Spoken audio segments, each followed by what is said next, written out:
मनुष्य जीवन के संस्कारों में विवाह भी एक प्रमुख संस्कार है, जिसके उपरांत ही सुखद दाम्पत्य जीवन और एक संस्कारी संतान की कल्पना की जाती है।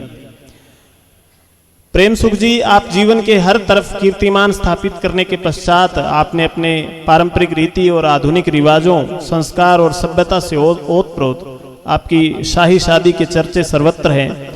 और दूसरी आपकी उपलब्धियों की तरह लोग आपके विवाह से भी प्रेरित हुए और आज आप अपनी धर्मपत्नी जी के साथ हमारे बीच पधारे। आपका हार्दिक स्वागत और अभिनंदन है।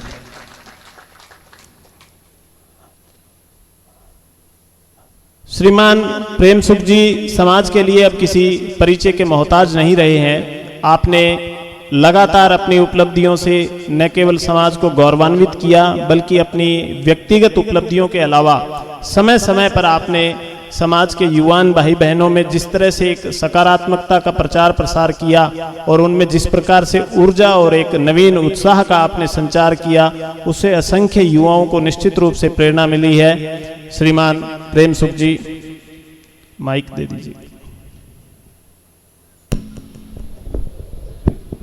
स्वागत है। आपको भी बहुत बहुत धन्यवाद। धन्यवाद। और सबसे पहले मैं मंच पर विराजमान गुरुदेव राजेंद्रानंद जी, सचिनानंद जी और भाटिया आश्रम से सर यहाँ पर पधारे हुए हैं, भाई रवि, डॉक्टर अलका और रामेश्वर और दूसरे मेरे सभी साथी, आप सबको मेरा नमस्ते और प्रणाम। और साथ में मेरी अर्धांगिनी भानुश्री, आपको भी नमस्ते जी। इतने दिन तो अकेला था, तो गुरुजी जब भी फोन करते थे तब तुरंत है वो निकल के आ जाता था। आज लेट हो गई, तो लेट के लिए भी मैं आप सभी से क्षमा प्रार्थी हूँ। बहुत ही अच्छा लगता है जब भी यहाँ पर आते हैं, एक सुकून मिलता है और ऐसे शांति मिलती है। मैं रास्ते में आते समय है वो अलका, रामेश्वर, इन सभी के मैं सुन रहा था। मुझे ऐसा लगता है कि ये सब बोल चुके हैं, अब मेरे पास बोलने के लिए कुछ है नहीं। और बाकी के मैं हमेशा ही खूब सारा बोल चुका हूँ। तो गुरुदेव से भी मैं हमेशा निवेदन करता हूँ कि गुरुदेव, हमारे समाज में बहुत प्रतिभाएं हैं, हमें नए नए लोगों को यहाँ पर मौका देना चाहिए, नए नए लोग यहाँ पर आए और हमारे जो भाई और बहन हैं उनको बहुत सारा प्रोत्साहित करें और उनको नए चेहरे देखने को मिले। हमारा चेहरा पुराना हो चुका है। प्रेम सुख जी, आपने 14 प्रतियोगिताएं परीक्षाएं पास की है, तो हम 14 बार तो आपको बुलाने का हक रखते हैं अभी। ये आपका बड़प्पन है, थैंक यू। मैं 4-5 बातें आप सबके साथ में करूंगा। छोटी छोटी बातें हैं, उनमें से कुछ बातें हैं वो रिपीट भी हो जाएगी। सबसे पहले मैं जो संवाद स्थापित करूंगा वो यहाँ पर जो भी बड़े बुजुर्ग बैठे हुए हैं उनसे है वो मैं बातचीत करना चाहूंगा। देखिएगा, बार बार मैं एक ही बात बोलता हूं कि आपकी सबसे बड़ी संपत्ति आपके बच्चे हैं, आपकी संतान आपकी सबसे बड़ी संपत्ति है। और आप अपनी संपत्ति की जिस तरह से रखवाली करते हो, किसी के पास एक प्लॉट होता है ना, उसके भी 4 दीवारी करके रखते हैं कि कोई दूसरा कब्जा ना कर ले। तो आपकी सबसे बड़ी संपत्ति आपके बच्चे हैं और आपको अपने बच्चों की रखवाली करनी है। अब अपन रखवाली करेंगे कैसे? सबसे बड़ी दिक्कत यह है कि आज भी गांवों के अंदर एक दिक्कत सामने आती है, माँ बाप अपने बच्चों से कभी बात ही नहीं करते। उनको आती है शर्म, या उसके बारे में घर दूसरे कुछ बोलते हैं कि थारो टाबर तो बारे फिर है, जिन अब मारो के लियो रोन तो फिर फिर वो करी ओ जाने रिंगा काम जाने, मैं तो आदि ले ली और बचूड़ी मारी कट जी। तो मैं आपको कहना चाहता हूं कि आज तक जो आपकी उम्र निकली है वो आपकी जवानी थी और मुश्किल समय आगे आ रहा है। और यदि आपके बच्चे सफल नहीं हैं तो आपको रात की नींद नहीं आने वाली है। तो सबसे परेशानी वाला जो समय है वो आपका आगे आने वाला है। इसलिए आपकी सबसे बड़ी संपत्ति आपके बच्चे हैं। आप अपने जीवन के अंदर अपना सबसे ज्यादा जो समय है वो अपने बच्चों को दीजिए, उसी में ही आपका जीवन सफल है। आगे वाला स्वर्ग या नरक तो किसने देखा है? यदि आपके बच्चे सफल हैं तो यही जीवन आपके लिए स्वर्ग बन जाएगा, और यदि परेशानी में है या कहीं पुलिस के चक्कर में फंस गए तो यही जीवन आपका नरक बन जाएगा।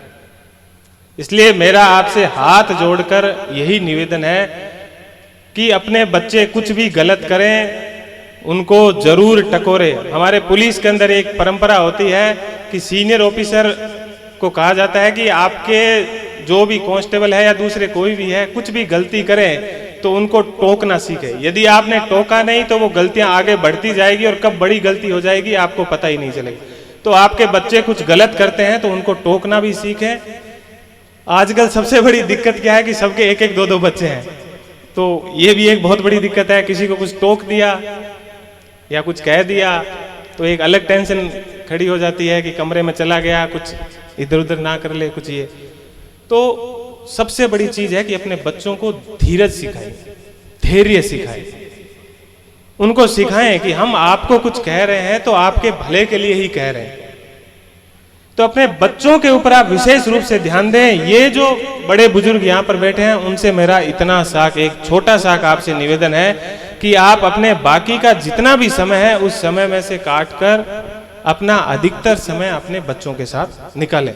उनके कोई दिक्कत आती है उनको देखिए, वो कहाँ उठता है, कहाँ बैठता है, किसके साथ जाता है, स्कूल जाता है कि नहीं जाता है, सुबह कितने बजे उठता है। आप उनकी सब चीजों का ख्याल रखिए और बहुत ही प्रेम से उसको है वो आप समझाइए।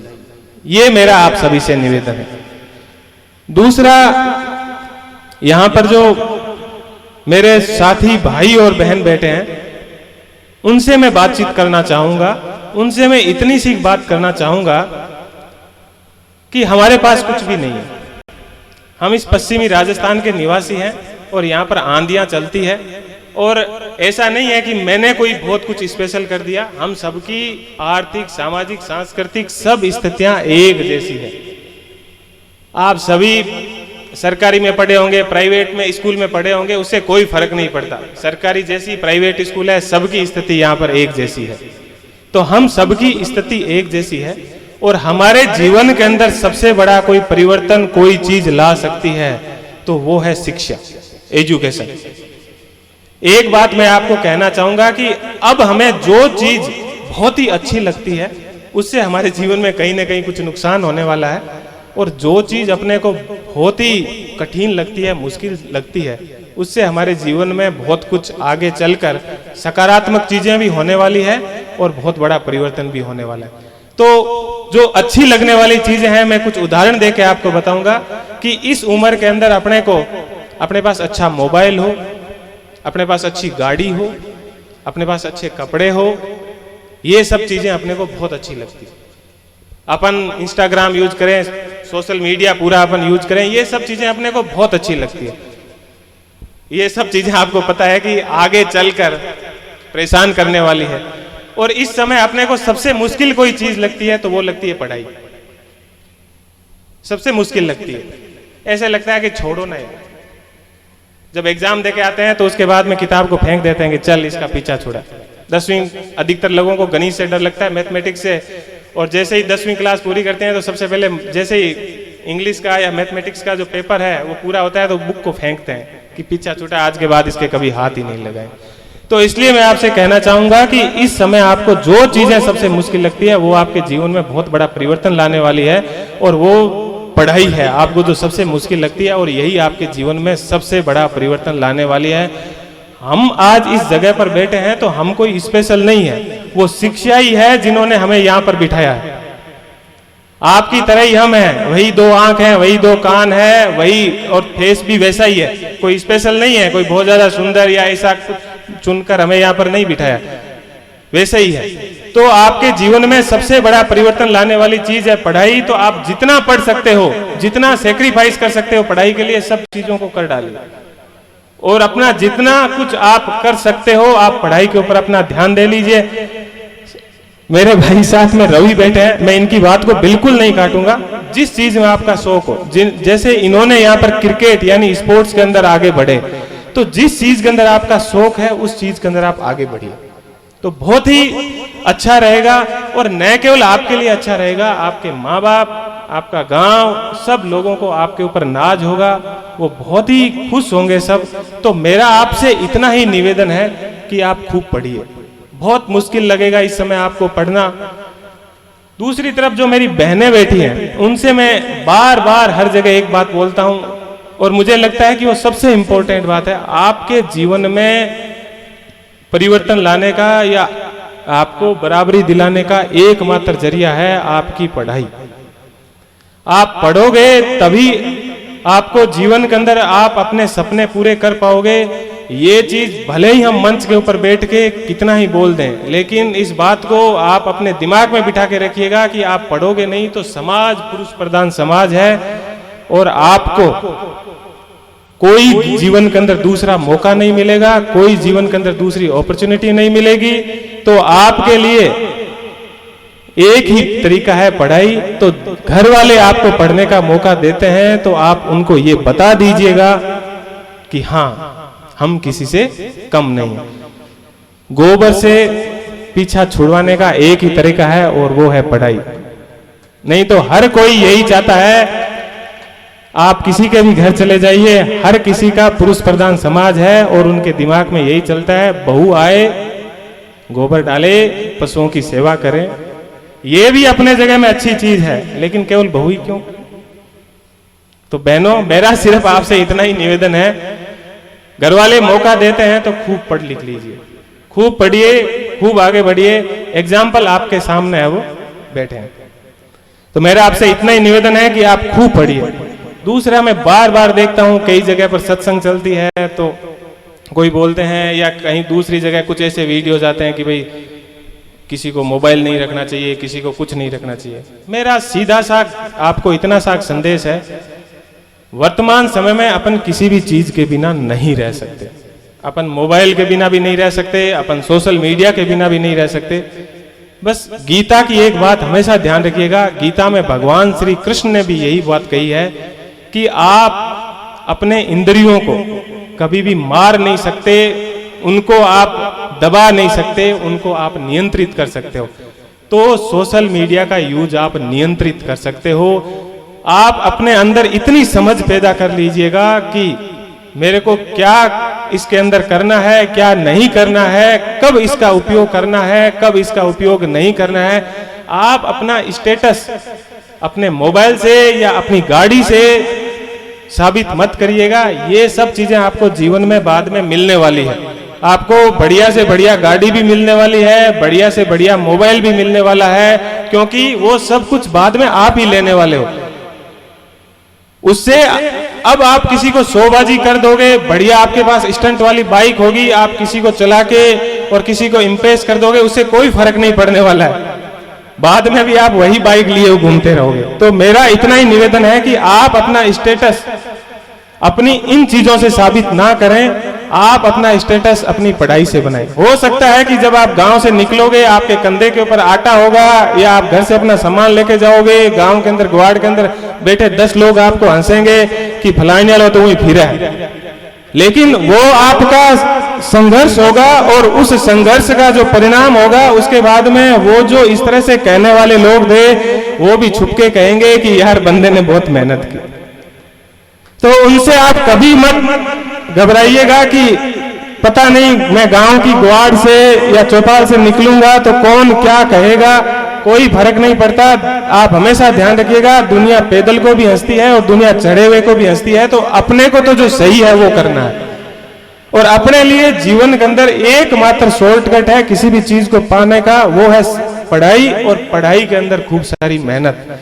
उसके अलावा अपने पास कुछ भी नहीं है, कोई किसी चीज का कोई शॉर्टकट नहीं है। और हर व्यक्ति की अपनी खासियत होती है, कोई पढ़ाई में बहुत होशियार होता है, कोई बहुत कमजोर होता है, या कोई, मैं खुद कभी होशियार नहीं रहा। ऐसा नहीं है कि मुझे सब जगह सफलता मिली। मैं तो खुद मेडिकल के अंदर डॉक्टर बनना चाहता था, नहीं बना, फेल हो गया। कांस्टेबल की भर्ती के अंदर भी दौड़ा था, कांस्टेबल भी नहीं बना। तो उससे कोई फर्क नहीं पड़ता।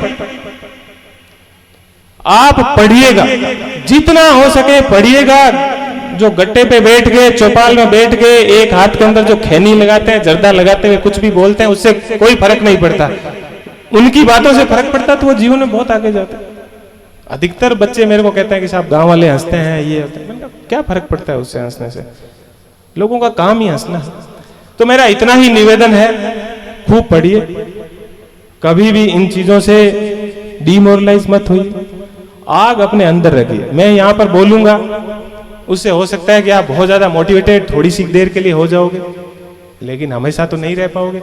अपने अंदर होनी चाहिए आग कि नहीं, मुझे तो ये करना है। और कुछ करने के लिए आपको बहुत कुछ सेक्रीफाइस भी करना पड़ता है, बहुत सी चीजें आपको छोड़नी भी पड़ती है, बहुत से फंक्शन छोड़ने पड़ते हैं, बहुत सी चीजें छोड़नी पड़ती है, बहुत से लोगों से सुनना पड़ता है। तो ये सब चीजें अपने को जीवन में करनी पड़ेगी। ये आपका त्याग है, और उसके बाद में सफलता मिलेगी, तभी तो मजा आएगा। इसलिए इतना ही निवेदन है, बार बार मैं आपसे इतना ही निवेदन करूंगा कि अपने जीवन के अंदर परिवर्तन लाने वाला कोई एकमात्र जरिया है, तो वो है शिक्षा। और जब भी मैं यंग जनरेशन से, बच्चों से, मुझे बहुत ही मजा आता है, जहां पर भी बुलाते हैं, जब मुझे टाइम मिलता है मैं जरूर कोशिश करता हूं जाने की, और बहुत ही अच्छा लगता है। उनसे मिलता हूं, उनसे बातचीत करता हूं।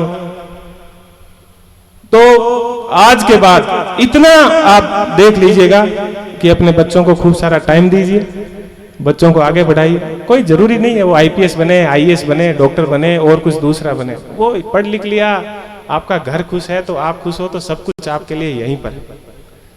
तो इतना सा एक निवेदन है कि अपने बच्चों को खूब पढ़ाइए।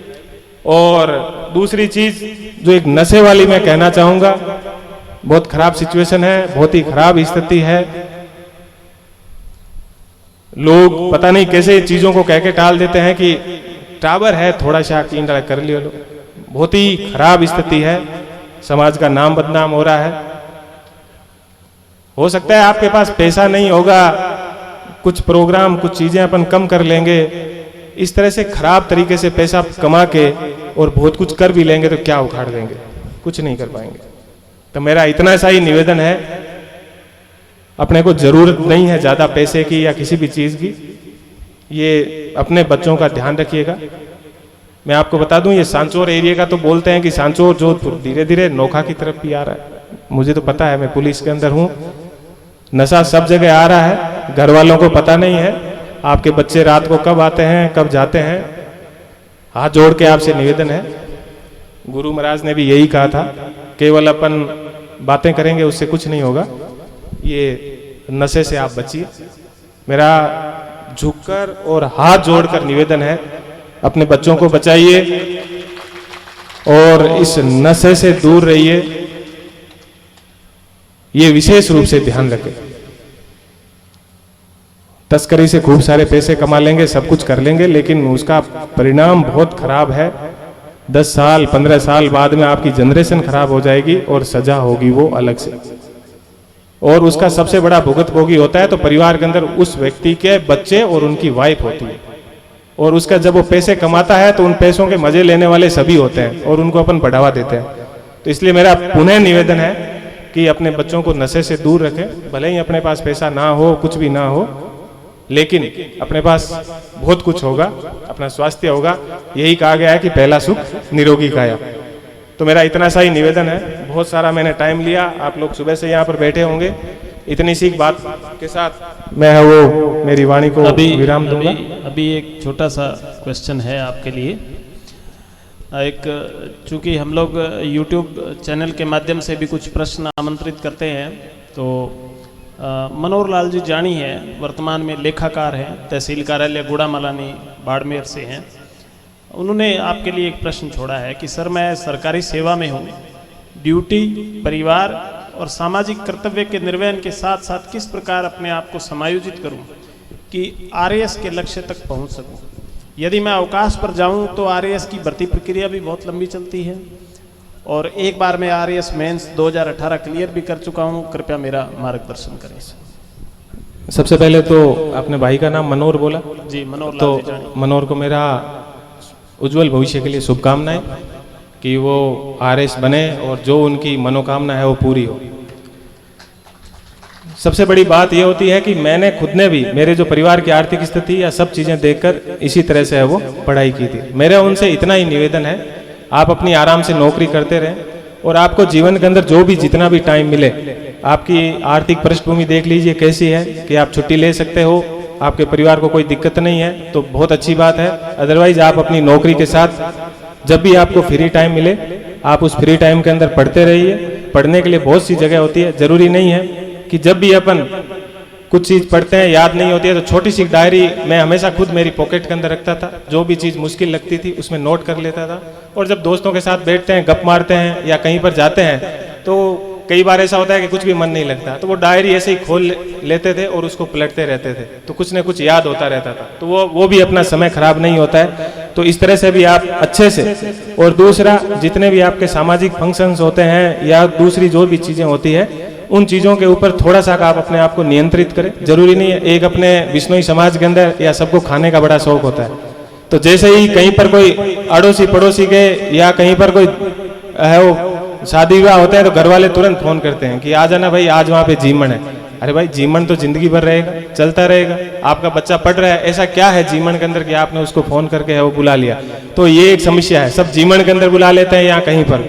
तो मेरा इतना सा निवेदन है कि इन सब चीज़ों को कम करके, और आपको खूब सारा टाइम मिलेगा, उस टाइम के अंदर खूब सारा पढ़िए, खूब लिखिए, लिख लिख के खूब सारा अभ्यास करें। और हर व्यक्ति अपने आप में यूनिक होता है, कोई जरूरी नहीं है कि आप दूसरे की कॉपी करें। अपनी जो मजबूत पक्ष है उनको पहचानें और अपने जो कमजोर पक्ष है उनके ऊपर खूब सारा काम करें और मजबूत पक्ष को भी है वो आगे बढ़ाएं। और जहां तक आरएस सिविल सर्विस की मैं बात करूंगा तो उसका इतना ही फंडा होता है, उनके पेपर बहुत लेंदी आते हैं, बहुत लंबे आते हैं, तो जितना हो सके उतनी रिटर्न प्रैक्टिस करें और शॉर्ट के अंदर उत्तर लिखना सीखें। पेपर कभी भी ना छोड़ें और जितने ज़्यादा हो सके उतने हो मॉक जो एग्ज़ाम है वो अपने जो भी टेस्ट पेपर है वो ज़्यादा से ज़्यादा दें। और जो भी सिलेबस है, सिलेबस हमेशा अपने पास रखें और अकॉर्डिंग टू सिलेबस है वो पढ़ाई करें। जी, बहुत बहुत धन्यवाद। आज आप यहाँ पर अपनी धर्मपत्नी जी के साथ पधारे। आपके सुखद दाम्पत्य जीवन की हम सभी कामना करते हैं और मैं उम्मीद करता हूँ कि आपने भी समाज से जो अपील की है उस अपील का एक बहुत व्यापक असर हमें देखने को मिलेगा, क्योंकि किसी इतिहासकार ने लिखा है कि युद्ध की जो अंतिम गोली है वो अंतिम रूप से एक महिला को ही चोट पहुंचाती है। तो उसी प्रकार जो समाज की कोई भी बुराई है वो अंतिम रूप से अगर सबसे ज़्यादा किसी को प्रभावित करती है तो वो एक महिला को ही प्रभावित करती है।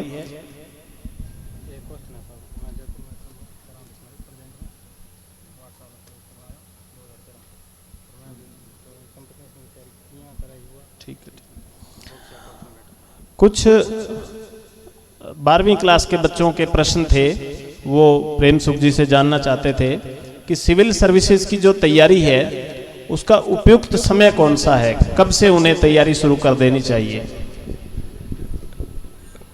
मैं ये कहना चाहूँगा कि सिविल सर्विस के लिए कोई ऐसा फिक्स समय नहीं होता है, आदमी जब जागे तभी सवेरा है। और विशेष रूप से यदि कोई आदमी, क्योंकि वर्तमान समय की अच्छी बात यह है कि बच्चे, हम तो इतना जानते नहीं थे और अभी बच्चे अच्छा है कि इतना ज़्यादा है, वो सिंसियर भी हो गए हैं अब और ज़्यादा ध्यान भी रखते हैं। तो मेरा उनसे यही कहना है कि सिविल सर्विस भी कोई अलग से या ऐसा कुछ भी नहीं है, जब भी अपनी पढ़ाई करें, क्योंकि सिविल सर्विस की तैयारी भी करते हैं तो उस समय भी यही बोलते हैं कि भाई आप 6th क्लास से लेकर 12th क्लास तक की NCERT आप अच्छे से पढ़िए। तो मेरा यही कहना है कि अपनी पढ़ाई को करते रहें और जिस अपनी पढ़ाई को कर रहे हैं उनको बहुत ही अच्छे से करें, तो आगे जाकर वही चीज़ उनके काम आने वाली है। एग्जाम में भी अपन उतनी ही लिख पाएंगे।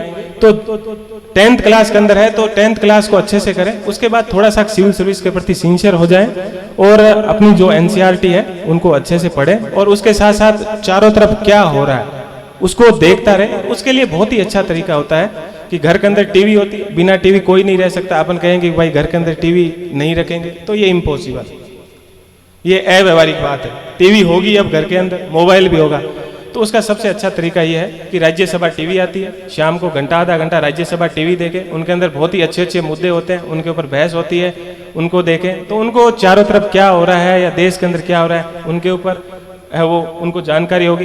BBC आती है, आधा घंटा BBC शाम को सुन ले।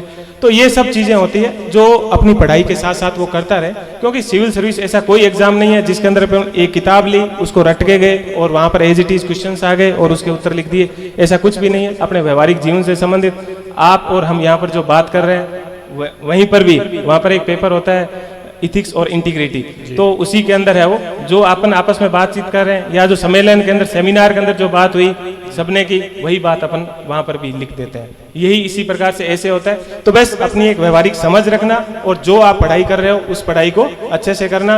और साथ में मेरा इतना सा सबसे निवेदन होता है, अपने परिवार की स्थिति को देखकर कई बार अपन क्या होता है कि बहुत ज्यादा भावुक हो जाते हैं, भाई मैंने यहाँ पर कह दिया तो बस अब तो मैं जाके है वो 1 मिनट के अंदर ये सब कर लूँ। ऐसा करने की जरूरत नहीं है, ये कोई एक दिन का काम नहीं है। अपनी परिवार की आर्थिक स्थिति देखें, स्थिति अच्छी है ठीक है, अदरवाइज अपने पास एक सेफ जोन भी रखें, कोई छोटी मोटी एक नौकरी पकड़ लें और नौकरी के बाद आप खूब सारी, नहीं तो इसमें बहुत सारी दिक्कत होती है। अपन बहुत पढ़ाई भी करते हैं, बहुत इंटेलिजेंट भी होते हैं, कई बार अपना सिलेक्शन नहीं होता है तो उस समय अपन डिप्रेशन में आ जाते हैं, फिर किसी लायक नहीं बचते हैं। तो मेरा इतना ही निवेदन है, अपनी छोटी मोटी एक नौकरी पकड़ लीजिए, उसके बाद में कीजिए, भाग्य होगा, अच्छी तैयारी है, हो जाएगा तो अच्छी बात, नहीं होगा तो ईश्वर को और कुछ मंजूर था। तो इतना सा है वो मेरा निवेदन। जी बहुत बहुत धन्यवाद।